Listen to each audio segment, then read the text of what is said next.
Lift him up, January 18. An obedient son to earthly parents. And being found in fashion as a man, he humbled himself.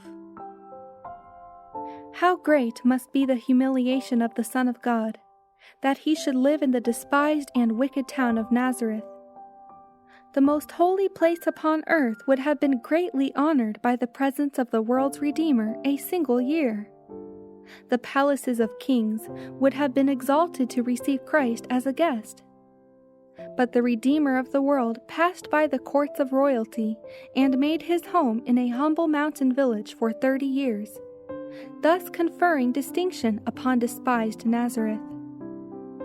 The Redeemer of the world passed up and down the hills and mountains, from the great plain to the mountain valley.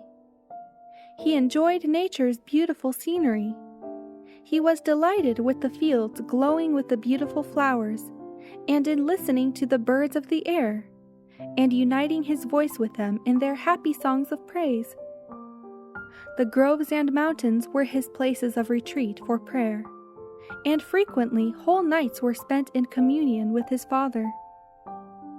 Notwithstanding the sacred mission of Christ, his exalted relationship with God, of which he was fully aware, he was not above performing the practical duties of life. He was the Creator of the world, and yet he acknowledged his obligation to his earthly parents, and at the call of duty, in compliance with the wishes of his parents, he returned with them from Jerusalem after the Passover, and was subject unto them. He submitted to restraints of parental authority, and acknowledged the obligations of a son, a brother, friend, and citizen. He discharged his duties to his earthly parents with respectful courtesy. He was the majesty of heaven. He had been the great commander in heaven. Angels loved to do his bidding. And now he was a willing servant, a cheerful, obedient son. Jesus was not turned aside by any influence from the faithful service expected of a son.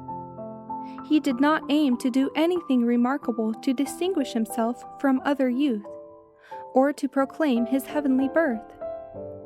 Even his friends and relatives, in all the years that Christ's life was passed among them, saw no special marks of his divinity. Christ was sedate, self-denying, gentle, cheerful, kind, and ever obedient. He avoided display, but was firm as a rock to principle. In the little notice given of his childhood and youthful life is an example for parents as well as children, that the more quiet and unnoticed the period of childhood and youth is passed, and the more natural and free from artificial excitement, the more safe will it be for the children, and the more favorable for the formation of a character of purity, natural simplicity, and true moral worth.